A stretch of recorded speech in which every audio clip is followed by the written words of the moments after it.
Boa noite, meus irmãos.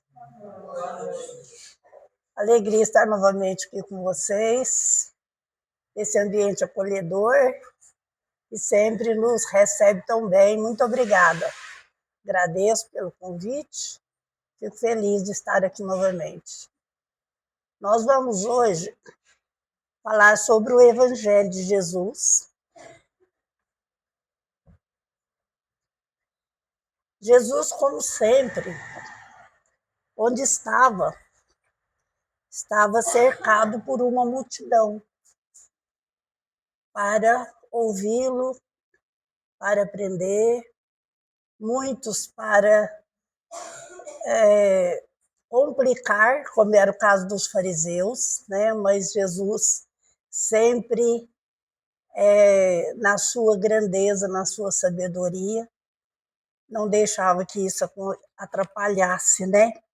A sua fala, os seus ensinamentos. Vou pegar meu óculos aqui, e depois que a gente faz uma certa idade, eu vou contar. Sem óculos, não consegue, não. Oi? Pois é, então.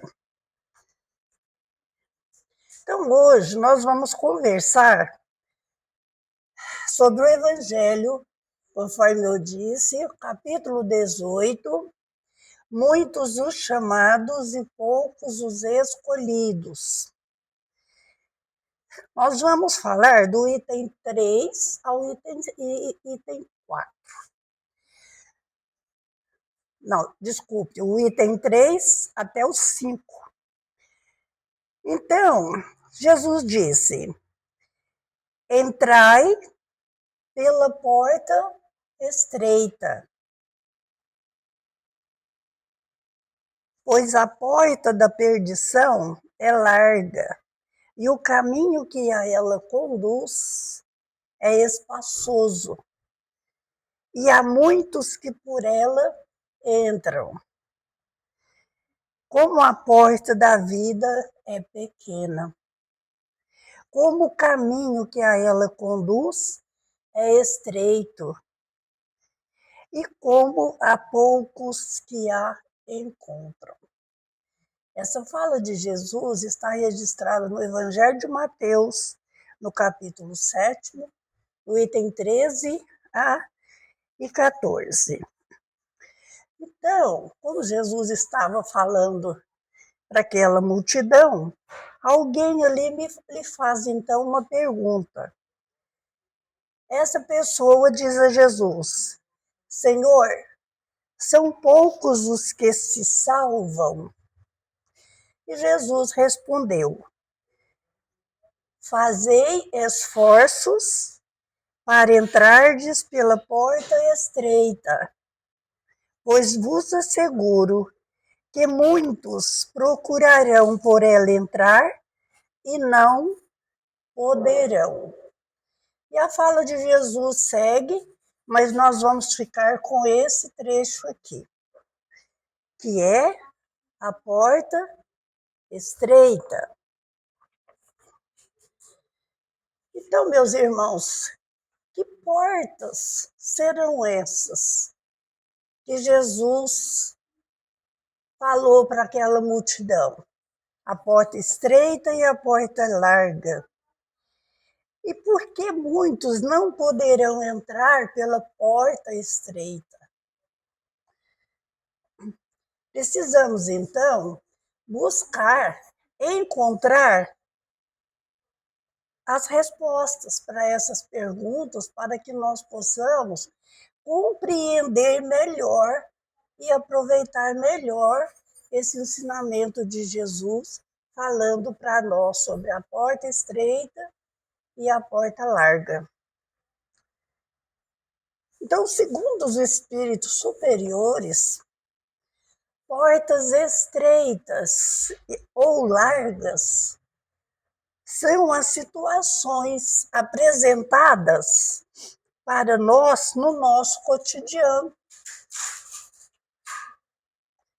Todos os dias nós nos deparamos com estas duas possibilidades, escolher uma ou a outra.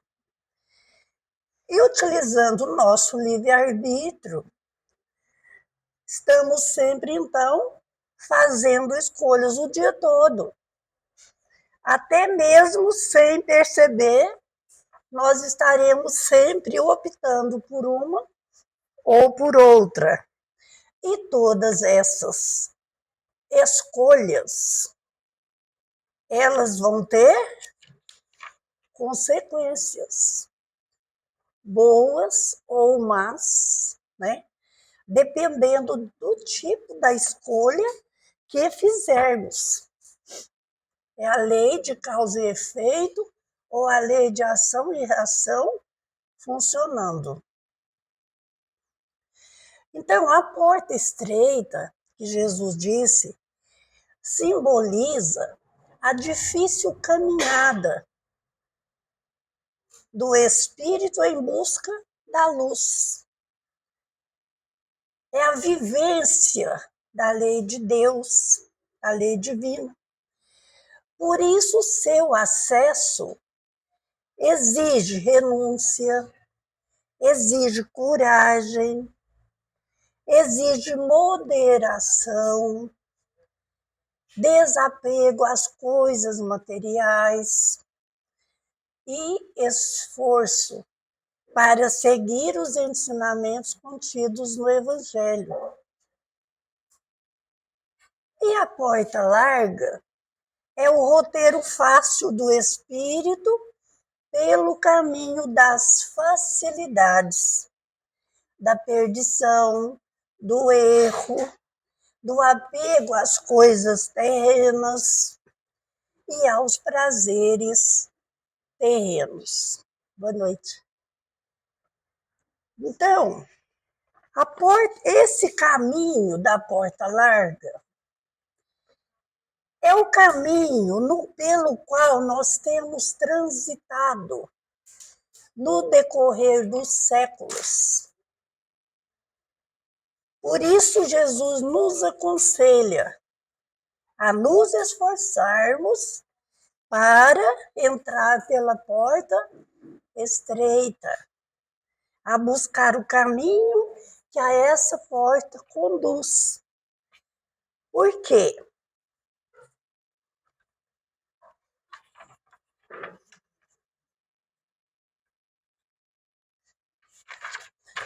A porta larga é a porta que vai atrasar o nosso progresso espiritual.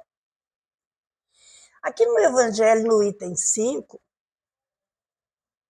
vai dizer: larga é a porta da perdição, porque as más paixões são numerosas.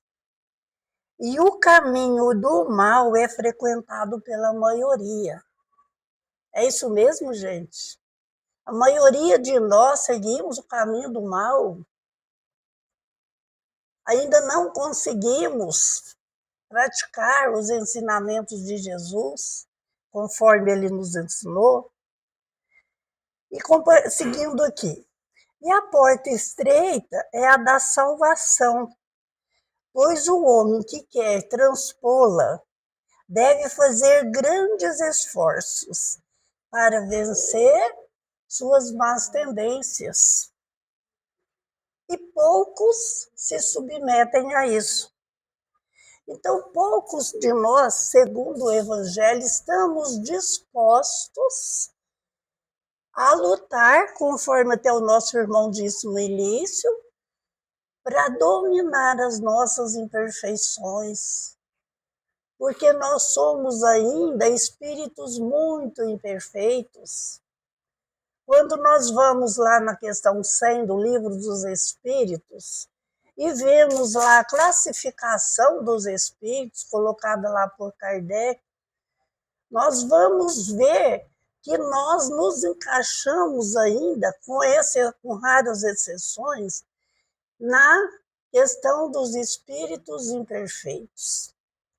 Eu convido aos irmãos para ler esta questão, para refletir sobre ela, E cada um de nós, quando fazemos isso, nós vamos nos situar, nós vamos encontrar o nosso lugar dentro dessa escala espírita.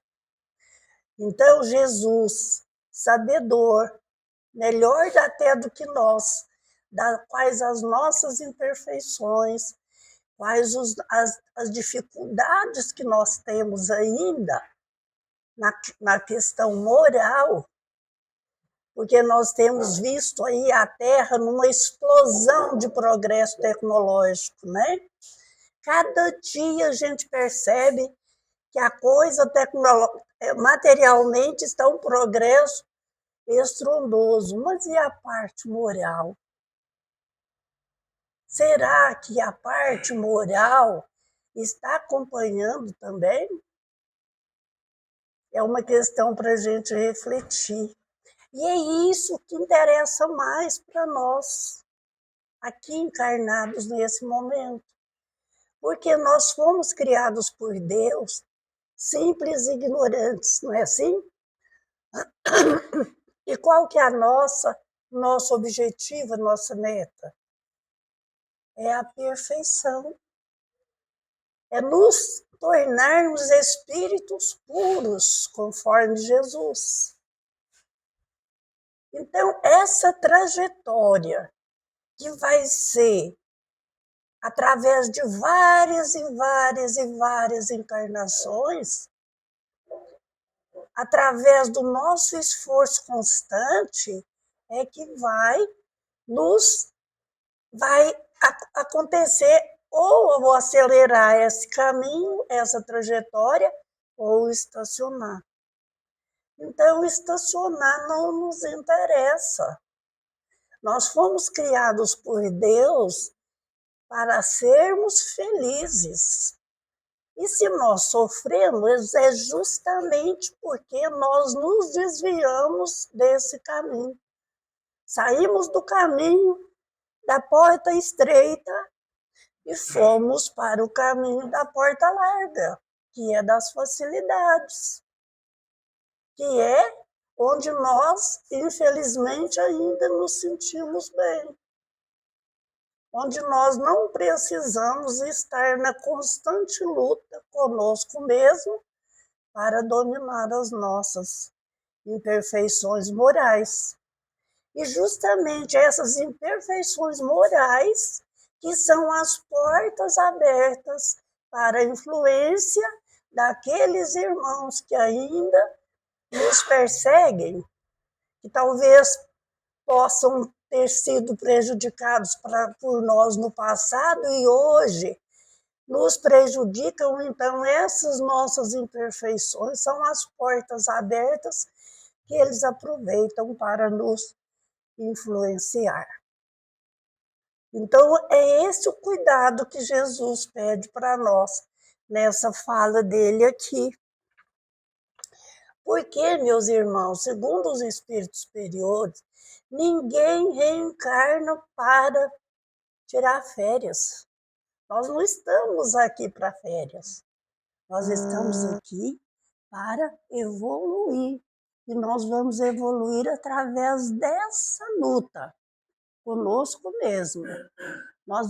Essa luta constante conosco para quando retornarmos à pátria espiritual, possamos chegar lá melhores do que quando saímos para a nossa reencarnação. Então, Jesus está sempre nos convidando para esse caminho, que agora é difícil, mas depois, ao retornarmos ao plano espiritual, nós veremos o quanto foi proveitoso, o quanto foi bom essa luta. Então, meus irmãos, reencarnamos para evoluir. Mas devido à nossa condição de espíritos ainda imperfeitos, tudo requer esforço, trabalho, disciplina e constância. E isso ainda é para poucos. Poucos de nós está aí disposto já a esse essa mudança, seriamente, né? Então, a gente não pode esperar que alguém venha nos salvar, venha cuidar de nós na parte moral. Porque, vejam bem, André Luiz, no livro Mundo Maior, ele diz que salvação é trabalho contínuo de renovação e de aprimoramento. Então, é alguém que vai fazer esse trabalho por nós? Quem tem que fazer esse trabalho? Somos nós. Não tem como outra pessoa fazer isso por nós.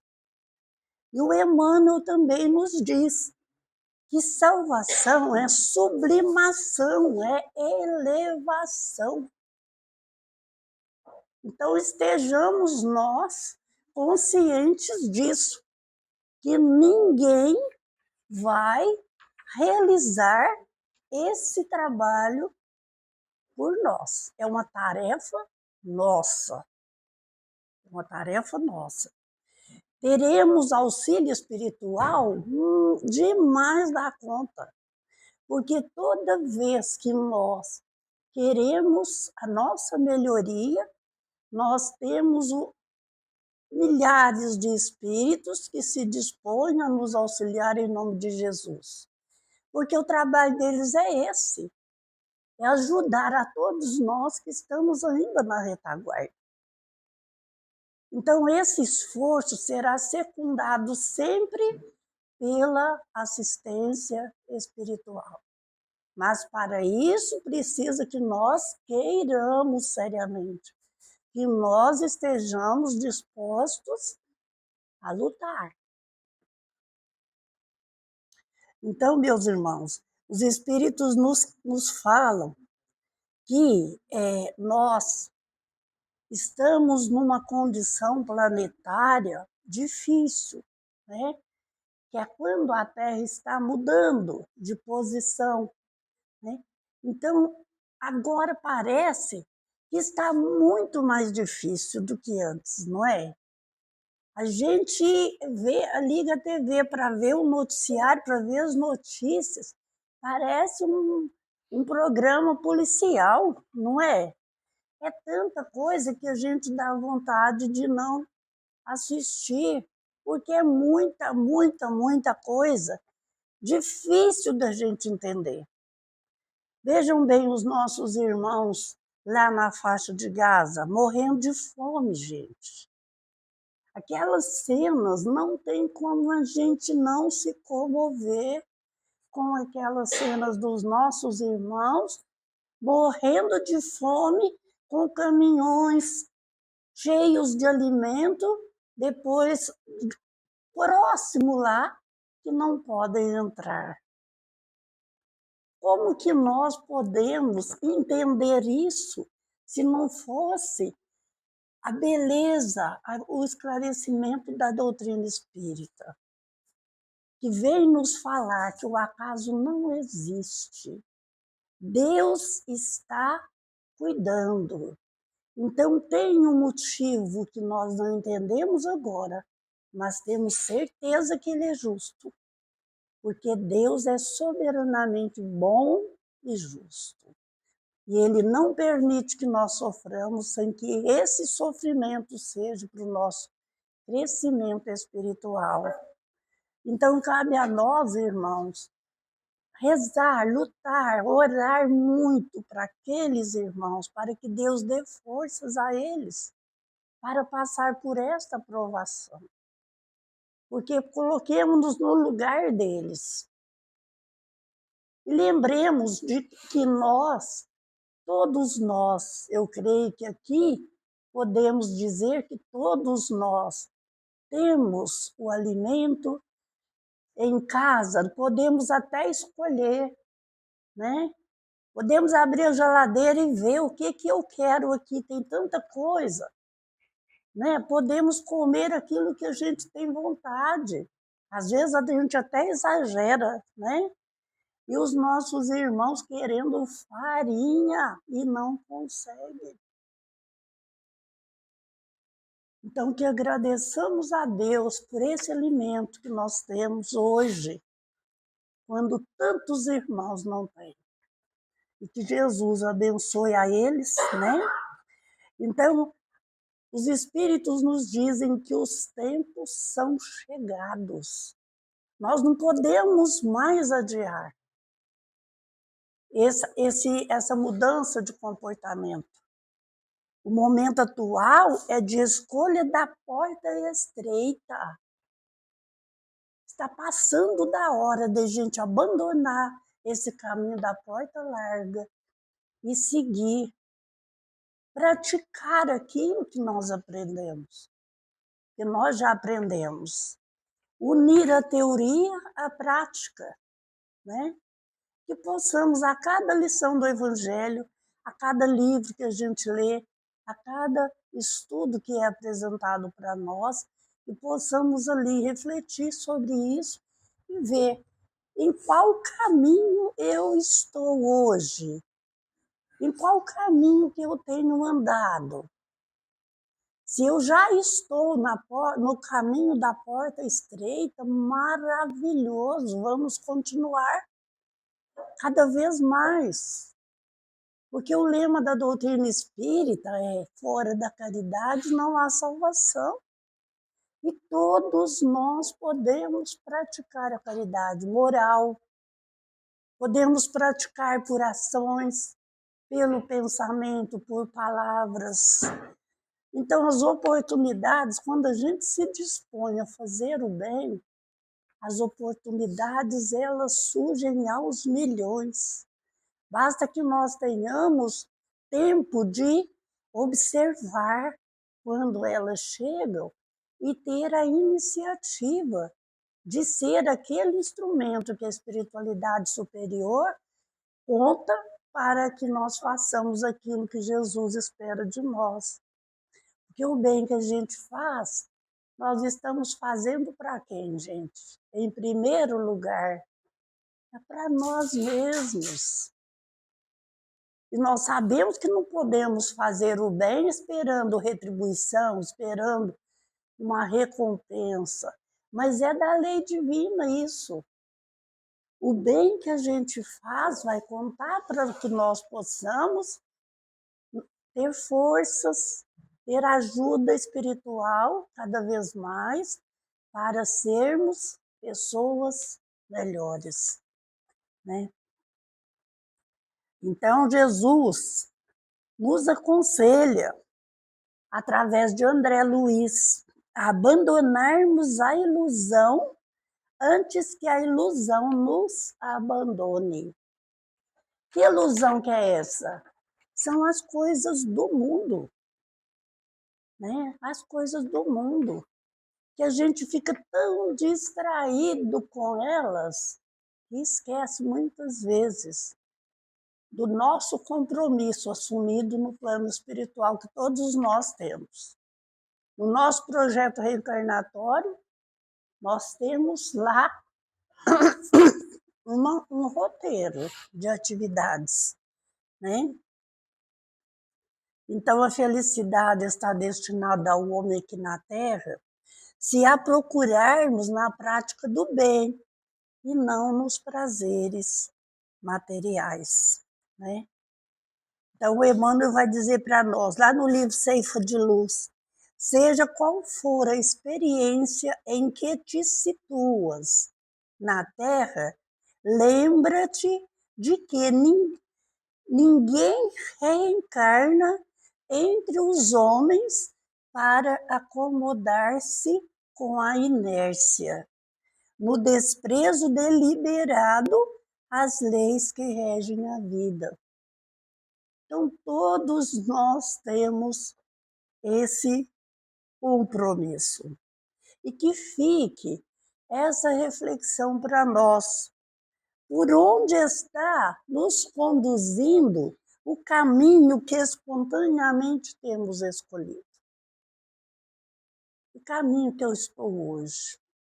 Que seja uma reflexão espiritual de cada um, para que nós possamos, né, encontrar o nosso verdadeiro caminho, que é a porta estreita. E aqui nesse livro, olha o relógio, eu tenho até que hora, gente? Até às 8? Então vai dar tempo. Nós temos aqui nesse livro, que todos vocês devem conhecer, Estante da Vida, que é um livro psicografado pelo Chico, e quem ditou foi o espírito Irmão X, ou Humberto de Campos. Esse espírito, ele conta para nós uma historinha aqui no capítulo 15, que tem o título O Compromisso, que é justamente falando dessa questão. Estavam os amigos espirituais, lá no plano espiritual, receberam um pedido de uma família para auxiliar uma moça que fazia parte daquela família, que estava sofrendo um processo obsessivo muito sério. Então, eles conversaram e viram a necessidade de atender aquele pedido. E foram designados, então, 2 espíritos para auxiliar nesse processo aí. Aí, alguém do plano espiritual, os outros espíritos superiores, disseram a esses 2 irmãos que iam realizar esse trabalho. Eles disseram assim: olha, na mesma cidade que dessa família e dessa moça, tem um médium que pode auxiliar e muito a vocês nesse trabalho. O nome dele é Alberto Nogueira. Ele é médium que reencarnara 36 anos antes, sob o amparo desse núcleo espiritual, para onde foi o pedido da família. E ele, o compromisso é que ele partiria sob o amparo ele partiu para a reencarnação sob o amparo dessa comunidade espiritual superior, né? E aí, esses 2 irmãos que iam realizar esse trabalho não conheciam esse médium. Então, o que eles decidiram para melhor realizar o seu trabalho? Eles foram verificar o projeto reencarnatório, tiveram permissão para isso, porque era para um fim útil. Eles foram observar o projeto reencarnatório desse médium, Alberto Nogueira. E aí, lá estava registrado. E isso, meus irmãos, todos nós temos um projeto reencarnatório onde nós assumimos alguns compromissos depois de ter conhecimento do nosso passado espiritual. Então, nós vemos a necessidade de trabalhar para isso, para resgatar esses débitos. Então, nós realizamos esse compromisso e fica registrado lá. Então, eles leram lá o pedido dele antes de reencarnar. Não, ele estava pedindo, solicitando a oportunidade da reencarnação. Aí ele diz assim, lá está escrito: Senhor Jesus, conheço a minha posição de espírito delinquente e por isso rogo a vossa permissão para reencarnar de modo a resgatar minhas faltas. Pequei contra as leis de Deus, divino tutor de nossas almas. Fomentei intrigas nas quais, amando o meu, faleceram dezenas de criaturas. Destruí lares, abusando da autoridade que me assenhoreei por atos de rapina. e perverti a inteligência, patrocinando o furto e o crime, a espalhar fome e o sofrimento entre os meus irmãos da humanidade. Concedei-me a volta ao corpo terrestre, Senhor, com os necessários recursos da provação depuradora. Então, ele estava solicitando a reencarnação e, né, de posse desse conhecimento, ele estava vendo a urgência, né, de resgatar. Aí ele disse: quero a lepra que me desfigure. Quero o abandono dos entes mais queridos. Extrema pobreza, esmolando o pão que me alimente e a veste que agasalhe as feridas que mereço. Se julgardes mais conveniente a minha depuração, dai-me a loucura ou a cegueira, para que eu possa expiar minhas faltas, seja nas angústias do hospício ou nas meditações agoniadas da sombra. Quero ter um cérebro incapaz ou retardado. Fazei-me essa concessão, Senhor. Seja através de calvários morais ou pelos mais detestados tormentos físicos, valei-me, Senhor, e dai-me novo corpo na terra. Vejam bem, vocês viram quantas coisas ele pediu? Ele falou que queria aquilo lá porque através desse sofrimento ele ia resgatar. E ele continua. Quero chorar, lavando em lágrimas de fogo as nódoas de meu passado e expor-me às mais duras humilhações. Concedei-me as aflições de que me vejo necessitado. Quero corrigir-me, recomeçar.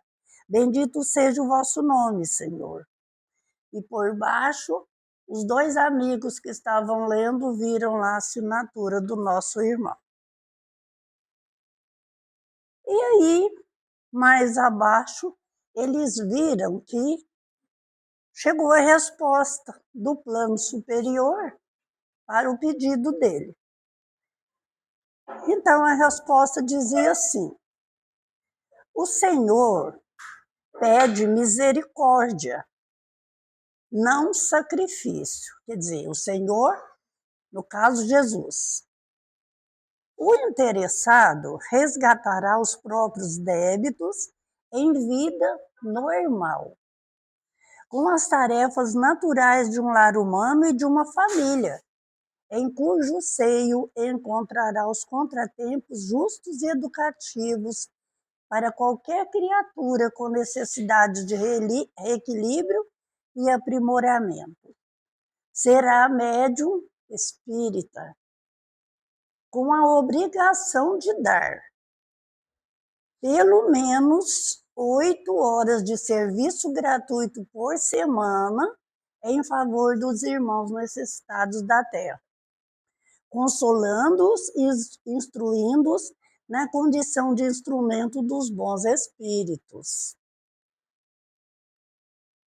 Desse modo, assumirá compromisso aos 30 anos de idade e praticará a mediunidade com o Evangelho de Jesus até os 60 anos, quando se lhe encerrarão as oportunidades de trabalho e de elevação, resgatando assim, em atividade de amor, os débitos que teria fatalmente de pagar através de sofrimento.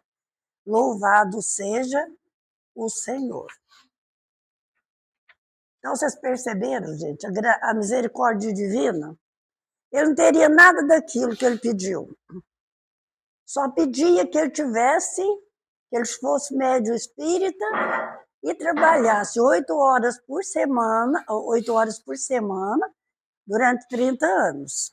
E estaria redimido dos seus débitos, né? Diante de páginas tão expressivas, de certo, nós dois não precisaríamos alongar anotações. Partiram, então, no encalço do ceareiro do bem. Partiram, então, através desse médium. Falou, então, vamos aproveitar, né? Vamos encontrar com ele para ele nos ajudar. E antes de resolver no caminho que antes de ir à casa, antes de encontrar o médium, porque aí foi passado para ele qual a casa espírita que ele trabalhava. Então, antes de chegar lá, eles foram lá na casa da família. Chegando lá, onde a moça estava sofrendo, estava sendo vampirizada por um infeliz irmão, ele, então, analisando ali a situação, eles chegaram à conclusão: imprescindível socorrer a menina ingênua, alertar-lhe a mente, sacudir-lhe as forças profundas da alma com informações e instruções suscetíveis de libertá-la. Nada de perder tempo. Então, através da intuição, porque os dois amigos espirituais eram desencarnados, através da intuição, eles influenciaram a mãe e a moça a acompanhá-los. Eles iam, então, lá na casa espírita encontrar com o médium, já ia levar as duas, porque era urgente o caso. Então, vejam bem, fizeram uma prece e foram para a casa espírita, onde Alberto Nogueiras estaria em serviço na evangelização da noite, segundo os avisos por nós recolhidos na esfera superior. Então, eles contavam que o médium estaria lá realizando o trabalho, o compromisso assumido, né? Entre aflição e desapontamentos, não o encontramos na casa espírita. Ele não estava lá. Perguntando por via telepática ao simpático dirigente da casa, esclareceu-nos ele, em pensamento, que o amigo referido abandonara a pontualidade e aparecia raramente no centro. Surgira um impasse, de vez que para auxiliar no momento precisávamos de Alberto. Munidos das informações necessárias, fomos mãe e filha conosco à procura dele. 20h20. Achamo-lo em bonita varanda, lendo um jornal do dia em larga espreguiçadeira. Então, ele estava em casa, deitado numa espreguiçadeira, numa varanda bonita, lendo o jornal. Inspirada por nós, a desvalida senhora solicitou-lhe a colaboração mediúnica em socorro à doente. Humilhou-se, rogou, chorou, mas Nogueira respondeu inflexível: não, senhora, não lhe posso ser útil. Realmente, por 2 longos anos, servi na condição de médium nas obras de caridade. Finalmente adoeci. Aliás, não sei, eu adoeci ou me cansei. A senhora sabe, um homem que é pai de família, como eu, com deveres enormes a cumprir, tem que zelar pela própria saúde. Preciso defender-me. E porque a infortunada mãe insistisse, atendeu-nos aos rogos, rematou numa tirada humorística: a única criatura que trabalha dando de si sem pensar em si, que eu saiba até agora, é só o burro. Olha só o que o médium disse para a senhora. Saímos como entramos, disse os 2 trabalhadores, carregando o mesmo problema, a mesma inquietação, com a mãe e a moça ainda na mesma condição. E agora eles vão finalizar falando do médium. Aquele espírito valoroso que pedira lepra, cegueira, loucura, idiotia, fogo, lágrimas, penúria e abandono, a fim de desagravar a própria consciência no plano físico, depois de acomodar-se nas concessões do Senhor, esquecera todas as necessidades que lhe caracterizavam a obra de reajuste e preferia a ociosidade, enquadrado em pijama, com medo de trabalhar. Então, qual que é a conclusão que a gente chega depois da lição de Jesus no Evangelho? Que o nosso irmão no plano espiritual, ele escolheu a porta estreita, não foi? Chegou aqui quando encarnou, o que aconteceu? Foi para a porta larga, né? Então ele tinha que trabalhar 30 anos, trabalhou 2, né? E achou que já estava bom. Então, meus irmãos, é isso que acontece com muitos de nós, né?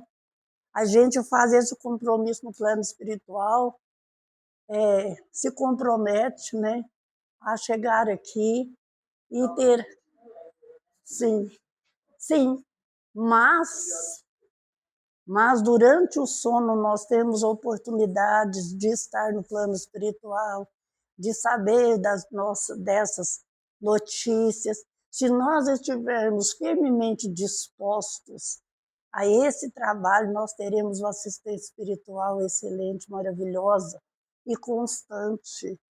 Então, nós conseguiremos, se nós quisermos. Mas a parte moral, os espíritos superiores não podem interferir. É uma atitude nossa. Eles esperam que nós tenhamos coragem de dar o primeiro passo. É como vício, né? Ninguém pode nos ajudar se nós não quisermos deixar determinado vício. Mas se nós quisermos, segundo fala o Evangelho, não existe vício nenhum, que nós não conseguimos vencer se tivermos firme vontade. E é verdade, gente, porque eu mesmo tive graças a Deus, essa oportunidade de passar por isso, porque no passado, há uns 30 anos atrás, eu era uma fumante inveterada. Por isso que hoje eu tenho 1000 problemas de alergia, faço tratamento com pneumologia, e estou sempre aí com um problema respiratório, alérgico, mas vamos indo. Então, quando um dia eu percebia que aquilo estava me prejudicando demais. Vi meus filhos pequenos, eu preciso de saúde para cuidar deles.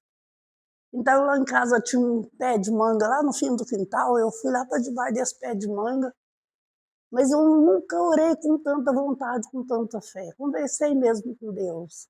Eu preciso deixar esse vício. Me ajuda, pelo amor de Deus. Permita aos benfeitores amigos me assistir. E aí eu falei para aqueles que estavam ao meu lado, porque todo vício que a gente tem companhias que gostam da mesma coisa. Então eu disse para eles, meus irmãos, vamos todos parar agora de fumar? Todos nós?